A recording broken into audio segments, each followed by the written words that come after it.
dukomere icyo tuzi cyo nuko umuvandimwe wacu akaba ari umugenzi akaba ari inshuti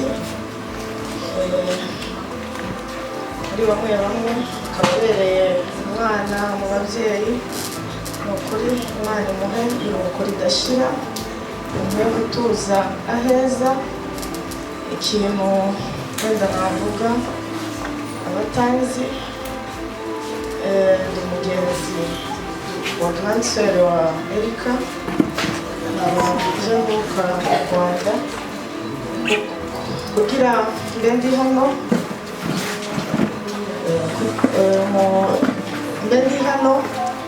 nje serukira ari abakuzine ba Erika bamwe ni twari twavuganye na kanseri wiwe Sonia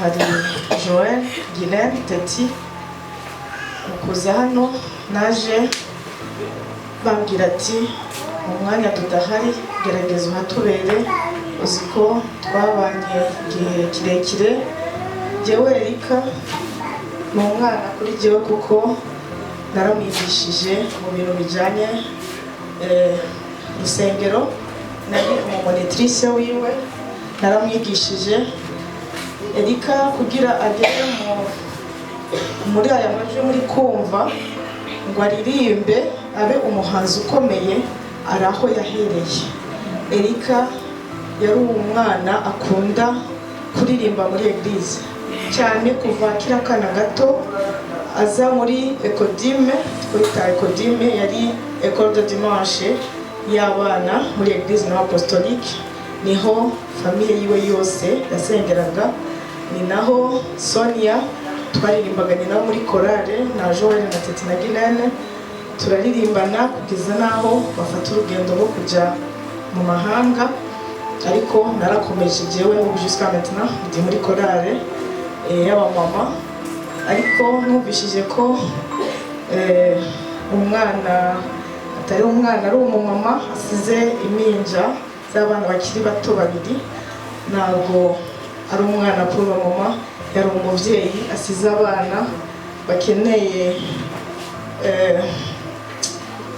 ubu inkomezi zikomeye zivuye mu bavyeyi bose bari hano kugira nabo bazagere aho natwe twageze ikintu gikuru navuga mukuri sinabonye ntabwo naronse chance kuva Erika ava mu Rwanda twari kumwe ariko kuva ava mu Rwanda sinabonye chance yo gusubira kubona na Erika amaso ku yandi ariko kenshi nakunda kuganira nawe muri Facebook cyangwa kuri cyane kuri Facebook niho nasanga yandikiye nka message ariko Sonia twari dusanzwe tuganira na Joel n'abandi navuze ati ntabwo nagenda navuze ati reka ngende merekeza umwana kuko Erika naramureze mufata ukuboko umwana kunde ibintu bya korali cyane ibintu byo kuririmba nkuko Tantine Claudine yabivuze ni ibintu yakunze akiri muto yazaga agashaka no kubwira ibintu byo aririmbisha abandi bana ajya muri korali aririmbishe agashaka ngo ndashaka kugira ngo ijwi n'irya Celine Dion kuko muri abazi eglise apostolique kenshi bakunda kutubwira ngo turirimba nk'abantu bo kwa papa dufite amajwi usanga ariyo ndigere y'amanote kwa rero nibyo yakuriyemo abikuriramo n'abagrandsere biwe biramufasha gushika naho abikuramo impano bari impano no munsi ejo ifasha mondantiye kuko indirimbo za Erika zirazenguruka zikumvikana kandi zigafasha kuko n'ibintu bidufashije muri societe no mu gihugu bidufasha cyane nuko muri uwo mwanya ntabwo bidufasha kuguma tumukurikiza amarira ntabwo biri ngombwa muri uwo mwanya n'umwanya wo kumukurikiza amasengesho bikadufasha nawe ejo n'ejo bundi akazagira aho twebwe iwacu tuvuga yuko ejo tuzosubira tukabonana ari uko umwana tuzi yuko ahari tugomba kumufasha n'amasengesho mu gihe wenda atakiri mu mubiri natwe ariko turabyizeye ko umunsi umwe tuzabonana kuko yadusigiye izina, adusigira abana tumuboneraho, abana umwe wese azaza aca azabona ati Erika nguriya, ntabwo byagarukira hano, tugomba kuba turi hafi yiwe. Ni kuri Imana ibahe umugisha kandi mukomeze mukomere, tuzamuherekeze n'iteka. Murakoze cyane. Yesu ashimwe kandi Yesu ashimwe. Mutanezerewe. Imana iravuga ngo mubabare n'abababaye, munezerwe n'abanezerewe. Uyu mwanya ni umwanya wo gutaramira Erika. Rero hari ikintu nshaka kuvuga ku kintu Erika yakoreye n'ibikorwa igihe cya mariage yanjye. Erika yarantunguye cyane,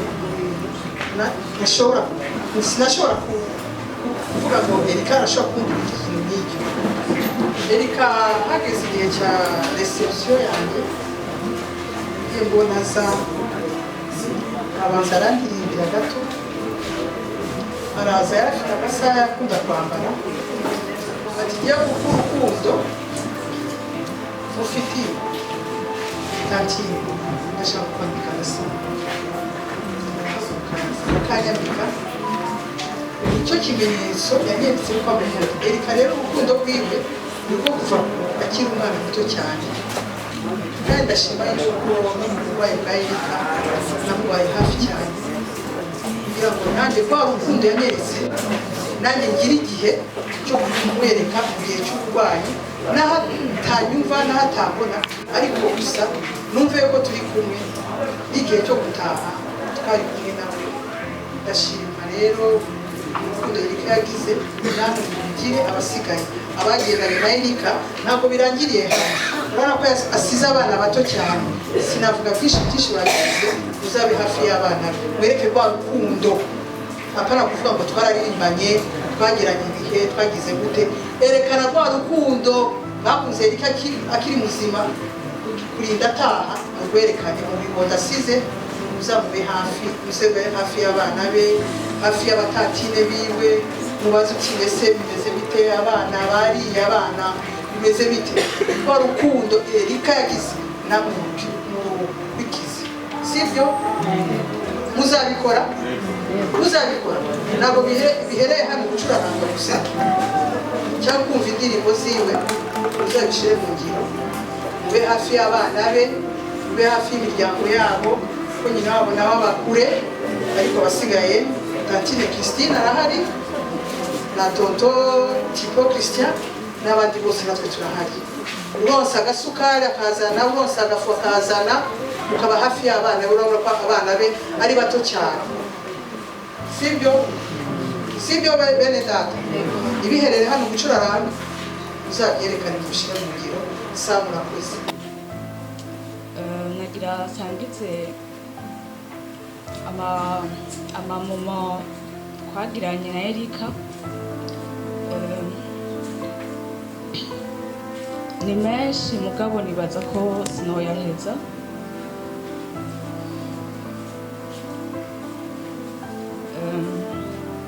Erika twaragendanye turi abana,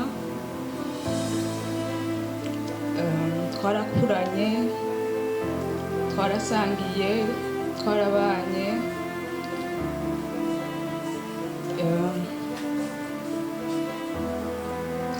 Mu byiza twari kumwe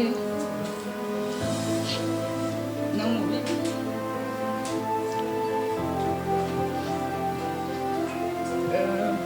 Mama Erika akiriho, ndibuka ko yafata nk'umwana wiwe.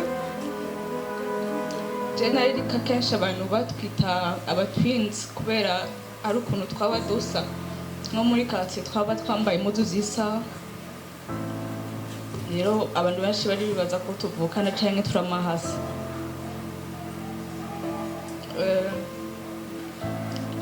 Erika ikintu novuga ndamwibukira ko nuko yarakundana kandi yarakunda gusenga. Ndibuka tujana muri Chorale muri Life Center, imisi yose turi muri Chorale niwe yatuyobora. ndibuka turi no mu marepetition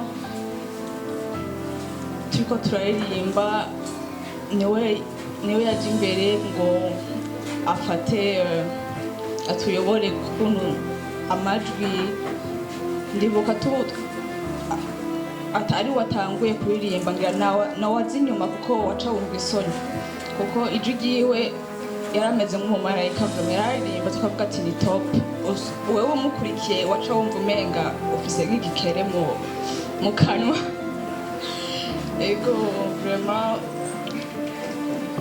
yamye ari umuntu ari responsable cyane cyane mu bintu byo kuririmba no muhira barabonye yuko yamye ari sharp natwe tugendana two barabona ko turi shy turi timide ukuntu mbwa wewe en fait yaraviva vie à 100% n'umuntu yarazi ko afronta ibintu byose atabwoba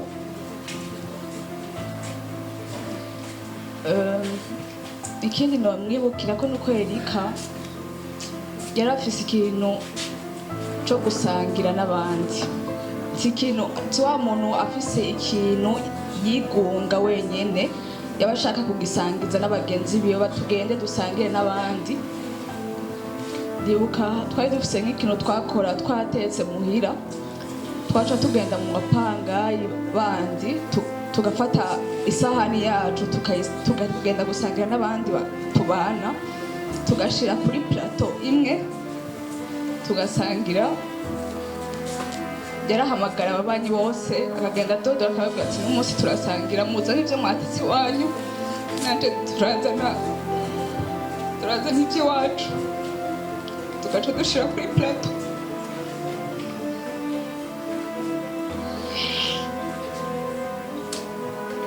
nibyo tugasangira hamwe yaba yaronse amahera makeya akatubwira n'umunsi ndafise nk'akadimire 5,000 akadutwara kugura nk'amakawukawu tukarya tugataha aho twaba twagize agasore kacu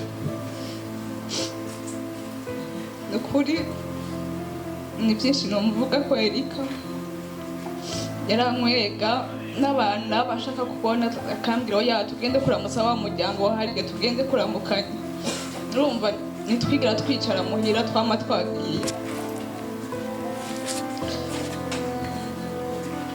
nobasaba yuko ngira hariho bagiye kumumenya mu nyuma mu bintu bitandukanye mukamujija uko atari hari yindi personalite yiwe mutari muzi kuko umuntu ni mwinshi murashobora guhurira hanze mugabo hariyo n'ibindi twe abo muhira tumuziko mwe mutamuziko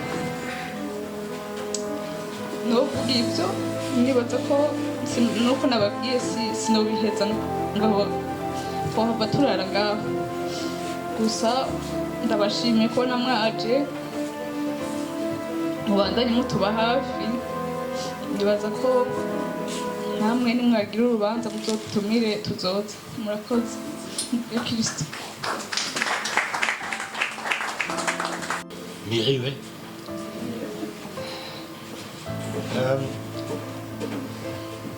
Une des choses que j'avais commune avec ma chère femme Erika, c'était qu'elle dit toujours que je suis tellement bavardeux comme elle.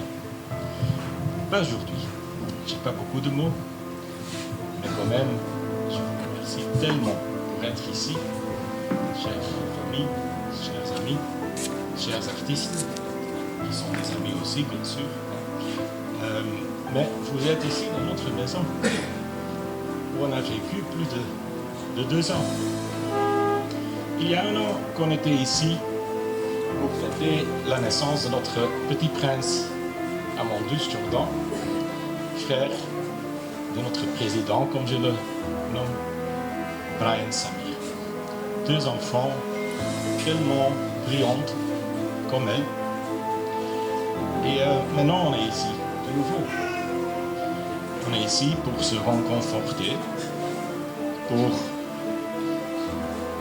parler de notre Erika, comme elle était belle, comme elle était géniale, comme elle était gentille.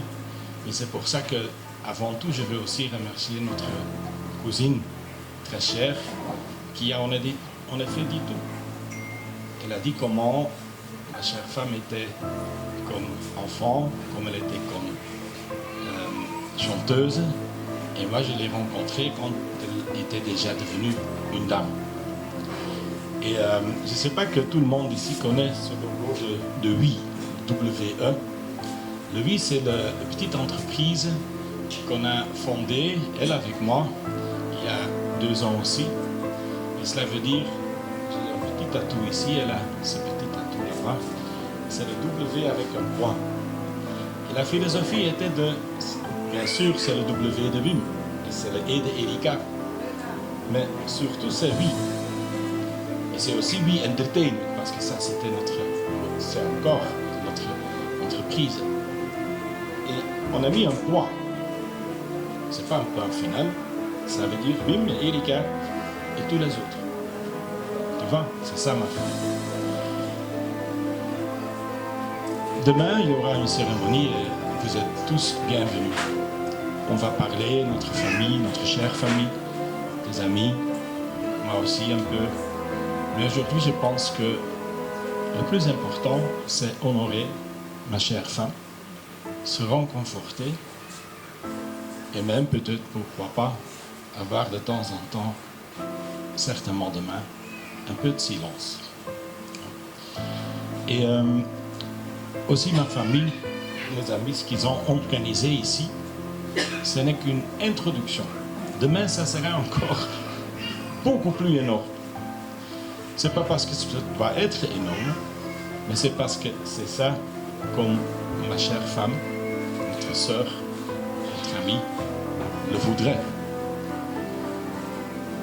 Aussi, notre petit Brian, quand je lui ai demandé, chérie, qu'est-ce qui s'est passé? Tu peux me expliquer ça un petit peu, juste pour voir est-ce qu'il a bien compris. Il a très bien compris. Alors, il n'y avait pas beaucoup de mots à dire à lui. On était à l'aéroport, notre cher Christian, grand frère, nous a apporté. On a fait, nous deux, comme les hommes de la maison, avec notre Amandus. À côté, on a fait une petite promenade. Et je pense que le plus important pour te dire à vous, c'est que notre petit Brian m'a dit. J'ai dit, tu vois, à ce moment, le dimanche soir, il n'y avait qu'une étoile. Je te jure, il n'y avait qu'une étoile. Il était en train de pleuvoir, tout était un peu sombre. Il y avait 7 étoiles, mais une étoile clarifiante. Et j'ai demandé à mon petit, tu sais que c'est ça? Il dit oui, bien sûr, papa, c'est une étoile. J'ai dit, mais ça, c'est pas une étoile simple. Il dit, bien sûr, papa. Cette étoile, c'est notre maman. Et cela veut dire que je dis à tout le monde, sois fort, et moi aussi, mais maintenant, c'est juste parce que je suis entré ici avec ce numéro, mon amour, imagine. Mais bon, c'est ça, elle est peut-être pas encore au plus entre nous, parmi nous, mais elle est dans nous. Tu vois? Et c'est ça le message. Je veux parler 2 heures de tout ce qu'on a fait juste dans 3 ans et tous les autres aussi. J'espère que vous restez un peu plus long pour parler avec tout le monde, pour dire ok, tu te rappelles ça, tu te rappelles ça. Le plus important, je pense, aujourd'hui, c'est qu'elle est dans nous. Et je vous remercie pour prendre elle dans ton cœur pour toujours. Et avant de laisser la parole aux autres et les chanteurs qui sont bienvenus, je voulais avec toi faire une prière. Prière pour saluer notre Sainte Marie, Mère de Dieu, Mère de tout le monde et certainement Mère de ma chère femme. Et comme tu sais que ma femme comme moi, on n'était pas tellement heureux avec des règles. Hein. De temps en temps, ça doit être un peu différent. Parce qu'on a dit toujours aussi le petit choc des cultures, que c'est quand même le choc des idées qui jumelait la lumière, qui donne de l'énergie. Alors ce que je veux vous présenter et demander, c'est peut-être un peu différent, mais c'est qu'on va prier, je vous salue Saint-Marie, mais chaque fait dans sa propre langue. Moi, je le ferai en néerlandais parce que c'est ma langue maternelle. Si tu veux, tu le fais en français. Si tu veux, tu le fais, bien sûr, à Kirundi, Kinyarwanda, même Swahili. Mais on va faire ça. Ça va être un chaos. Mais c'est pas grave. C'est pas grave. Parce qu'on était comme ça. Hein? Je pense que tout le monde qui était ici était toujours très bienvenu. Ils seront bienvenus aussi dans la future. Alors, je vous demande de prier avec moi, chaque dans sa langue. S'il vous plaît, je vous salue. Wees gegroet Maria, vol van genade.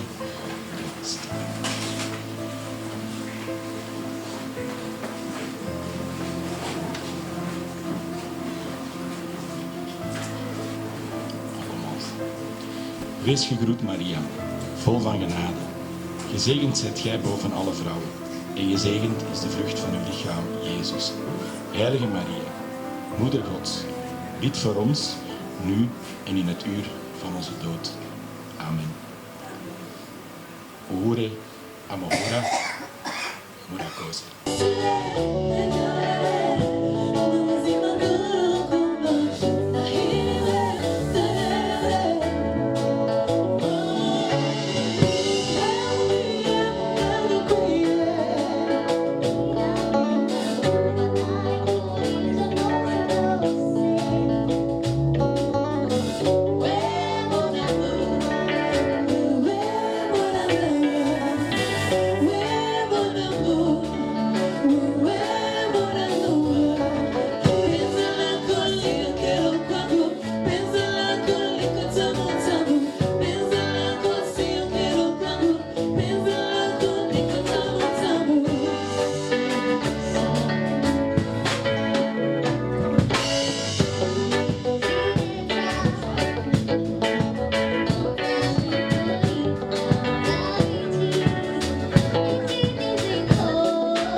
I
haba mu biganiro dans des interviews radio n'ahandi kuva 2011 gushika 2023 urabona ni 12 ans mw'icyo gihe no kuri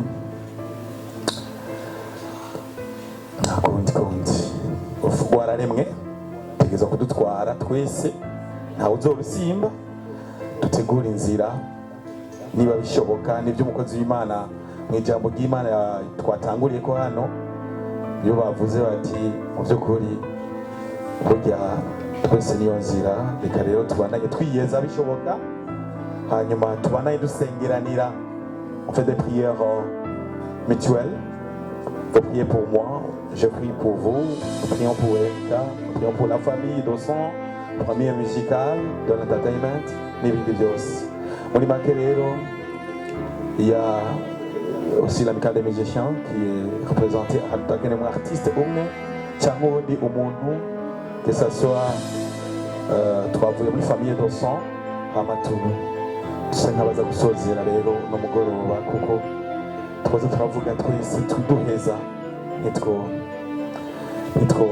yaheze gusa kibabaje indoto yiwe bya biravanga umugabo afana imigambi na Erika afanya imigambi kuko hari umugambi munini wa We Entertainment amiprongera arabizi tuvanga tukerekeza mu Kajaga tugafungura hanyuma tukagira inama n'uyu mugenzi wacu natwe tutatumuzi ni n'ubwa mbere duhuye jewe face to face mugabo twatuma tugira ibiyago byinshi il y a même un groupe WhatsApp de nous quatre qui est toujours là Alain Nova, Ami Pro, Miss Erika et Monsieur Van nakundi reka nakundi ntihazundi Anyway, bonsoir tout le monde. Jesse nibaza yuko uno munsi wari umunsi twari dukwiye guherekeza Erika n'amarira ahubwo mba numva yuko twari dukwiye gushima Imana kuko aho Erika ari ni heza dukomere amashyi menshi Imana.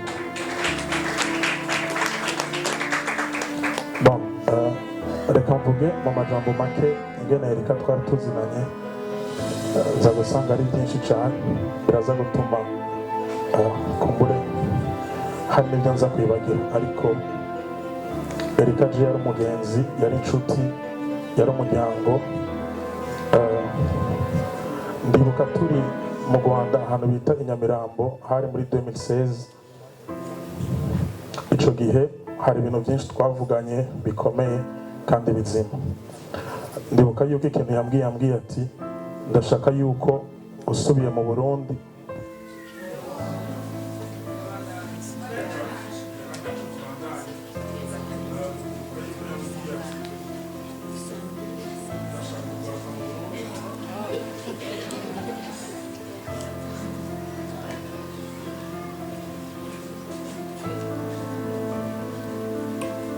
ndibuka yuko nabwiye ati ndashaka kugaruka mu Burundi sinze nk'umuntu asanzwe ahubwo nze nk'umuririmbyi ashobore kwakirwa n'isinzi ry'abantu ndibuka yuko ico gice yashaka carashitse kuko Erika yagarutse aje gukora igiteramo benshi baravyibuka yaje gukora igiteramo cyo kuri lycée technique Saint-Luc kugira ngo aze mu Burundi byari bigoye kugira ngo yambuke umupaka ndibuka yuko ubwa mbere yaraje biranka tugenda kumutora ku mupaka ubwa kabiri ndi kumwe na directeur wa Saint-Luc hamwe n'umu DJ yitwa Kikasi Imana ishimwe birakunda arashika hano ibitaramo byose yakoze ico gihe byari ibitaramo bine kimwe cari cyo kuri Saint-Luc ikindi cari cyo kuri lycée technique de la Plaine ikindi cari cy'Ububanza n'ikindi yakoreye Bujumbura amahera yose nje nayabika yarambwiye ati Ami Pro amahera yose yabike yampamagara ambwira ati ndashaka aya mahera hama nkayamuha nkayamurungikira cankaza kuyatora ino ndirimbo mbona muri ko murumva hari abantu batazi yuko ino ndirimbo ntiyari no gusohoka kuko yarayikoze video yikorera mu Buganda ariko kugira ngo isohoke byaciye kure yari muri management y'umuntu yitwa Gwema Deni wo mu Rwanda muri Kirundo ico gihe baramwimye video director mu Buganda yitwa Sasha Vibes. Ndibuka yuko twicara ahantu hari hazwi cyane hitwa Campero kugira ngo twige ingene video ishobora gusohoka. Twahamagaye umuntu yitwa Muyoboke wo mu Rwanda aramufasha kuvugana no mu director wo mu Buganda kugira ngo video ishobore gusohoka. Iyo ndirimbo yarakunzwe cyane mu mukomera amashyi menshi. Nova yabivuze twicara kuri World Beach, ndavyibuka ari jewe Nova Erika na groupe cyangwa Chelsea muri telefone yarimo abantu bane uwo bubakanye jewe Nova na Erika. Ibintu Erika yari afise hamwe twobivugira ngaha abantu bakibaza yuko ari indota ariko byari ibintu bikomeye. Ndibuka yuko je twaranahura saa 5 saa 6 y'ijoro tukicara mu modoka yiwe akambwira imigambi yiwe myinshi. Gusa kimwe nagira ndabasabe uru rukundo mumweretse ntimurumwereko no munsi gusa canke ejo aho tuzoba tugiye kumusezerana iteka. Tuzogwereke Samir, tuzogwereke mutonya wa Samir, tuzogwereke n'uwo bubakanye. Ashobora kuvuga byinshi kuri Erika ariko reka ndabicagagure mu majambo make. Erika yari urukundo, Erika yari amahoro, Erika yari intwari, Erika yari umuntu atifuza kubona uwundi ashonje we wafise. Erika ntifuza kubona uwundi akennye we watunze. Erika ntifuza kubona uwundi agwaye we wakomeye. Rero muri make nta bindi byinshi novuga ariko reka dukomere amashyi menshi Imana kuko niza neza yuko ibi bibaye no munsi Imana yari ibizi tutaranabaho, ariko no munsi nimba byashitse ni kubera ubugombe bw'Imana kandi ibi byose biriko birabera ngaha. Erika reka arabibona ahari kandi araryohewe kandi arazi neza yuko tuzoswa kandi kubona twese tumeze neza. Baba rero maze indwi zirenga zibiri ndwaye,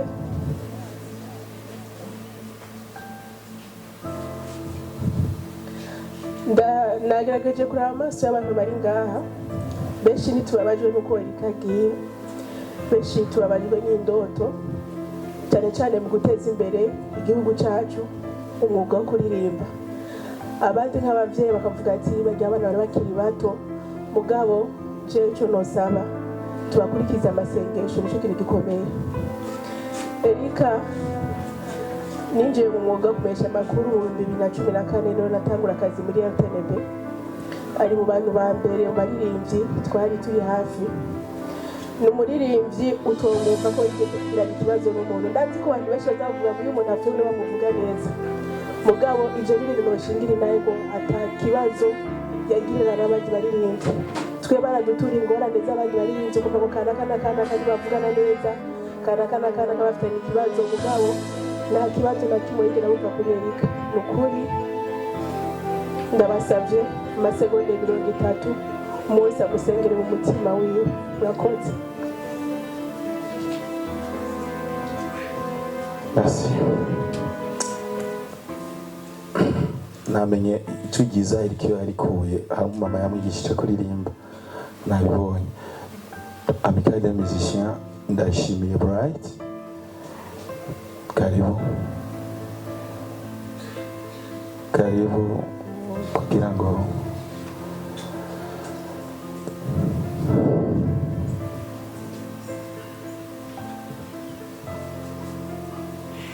Miriwe mwese, amahoro y'Imana abane namwe.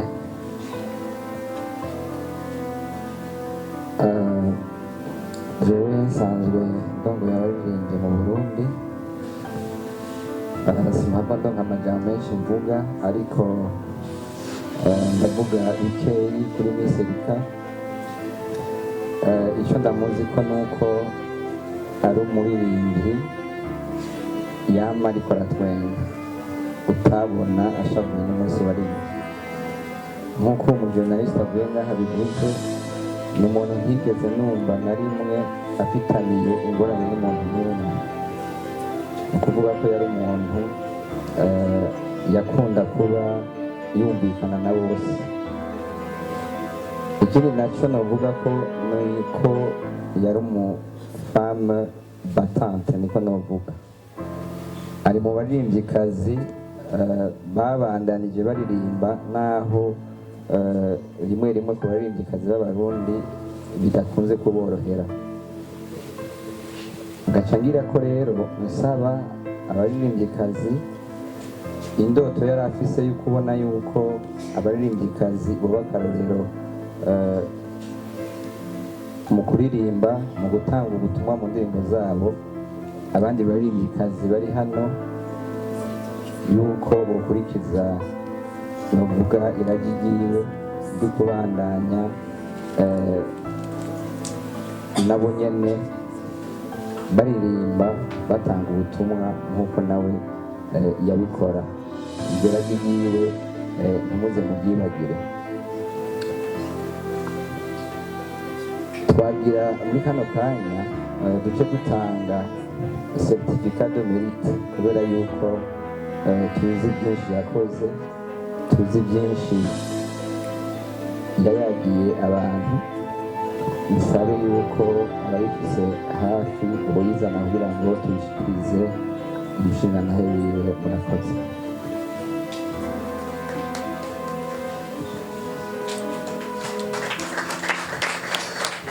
Bansabye mpave nsoma ibiriko, karibu umugabo atangura yishikire bayimushikirize, hanyuma gusoma ivyanditswe ko agafoto kabaye ganuru n'akavideo. Reconnaissance de son travail remarquable et exceptionnel tout au long de sa carrière. Ses chansons ont représenté le drapeau burundais à maintes reprises sur la scène internationale. Nous exprimons notre profonde gratitude pour son engagement et sa contribution significative et constante au développement de la musique burundaise. Signé le 24/11/2023, président de l'amicale des musiciens du Burundi, Bright Olivier Nia Choulier. Merci beaucoup. Merci beaucoup.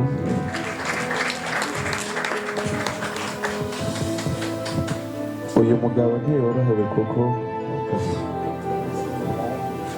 avoir une place extraordinaire dans notre maison et même demain pour la cérémonie. Merci beaucoup.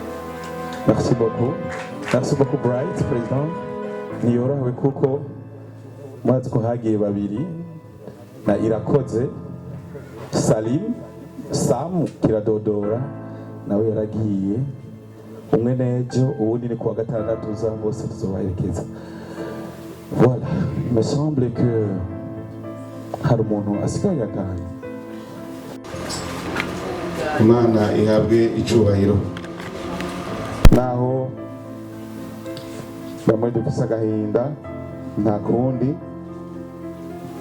ariko urabona yuko uyu Murundikazi bamwe ari umuvyeyi, abandi ari umugenzi, ko asize izina, asize iragi ridasanzwe. Twebwe turi abantu dukurikirana abanyamuziki eka n'umuziki w'Uburundi muri rusange. Bibaza yuko burya rukundo twama tuvuga hagati y'abanyamuziki rubandanya bigaragaza, turavye ubumwe mufise, turavye ukuntu mufashanya, turavye ukuntu muzi yuko muri bene Burundi mwese kandi ko mugomba guteza imbere umuziki w'Uburundi. Rero ndahujije umuryango wabuze, ndahujije abavukanyi bene wabo banyamuziki, ndazi ko babaye cyane, kandi ndahujije n'abafane biwe, ndazi ko ari benshi. Ahasigaye tubandanye twigumya. Murakoze cyane.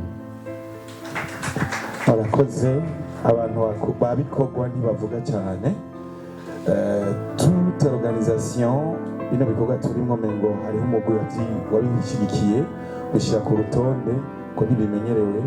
Kadusabe ngenda kumana abashabel Masterland ari muri iyo komite yateguye bino bikorwa agira icyo ashikirije hanyuma tuba nk'abasozera mugabo abatera amabobo bashobora gutera amakubandanya kugira ngo ibintu bigende neza mugabo baja kure kumbure tukabaribera mwakoze tugire Kristo. Assalamu alaikum. Dukomere amashyi Imana yakoze bijyanye n'ishaka ryayo. Tukibaza yuko Imana yoba yari kurindira bikazoba nk'umwaka uza hari icyarangutse ariko yoyo ifite timing yayo kandi itigera yihenda.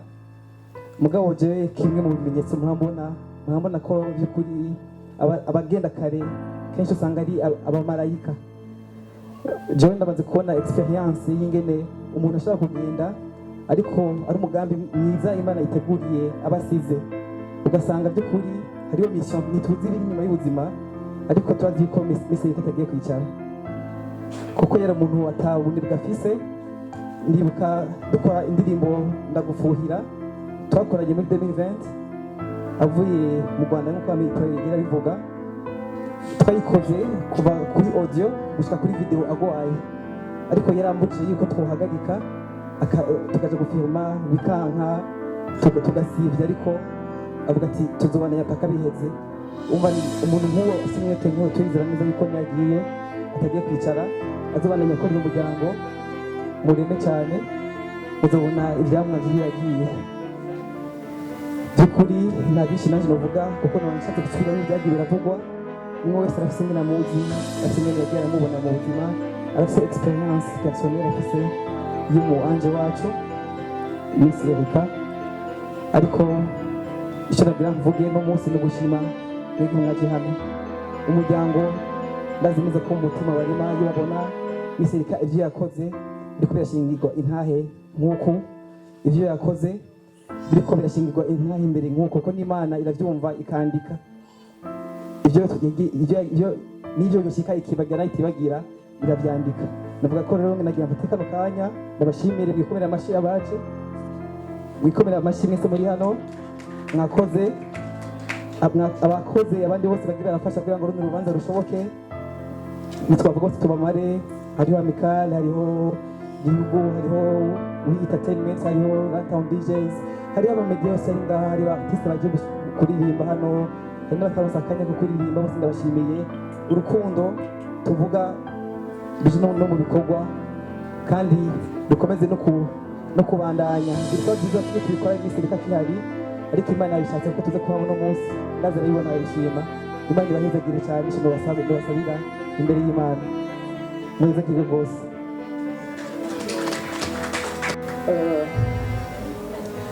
Si vous saviez quelle est douce espérance de Dieu de paix, ferait honneur de cieux, combien savoir, c'est comme la souffrance et son regard tendre le cœur joyeux. Combien savoir, c'est comme la souffrance et son regard tendre le cœur joyeux. Dusenge. duhe Imana icyubahiro tuhaguruke.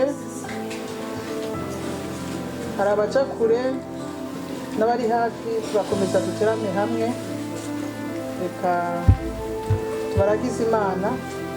Mana yacu Mana nziza Mana igira neza Mana y'urukundo Mana idukunda twongeye guca bugufi uyu mugoroba Mwami Yesu twakubonye wabanye natwe watwiyeretse mu majambo mu ndirimbo mu buhamya bagiye batanga bw'umuvandimwe wacu Erika yagiye tutamushaka.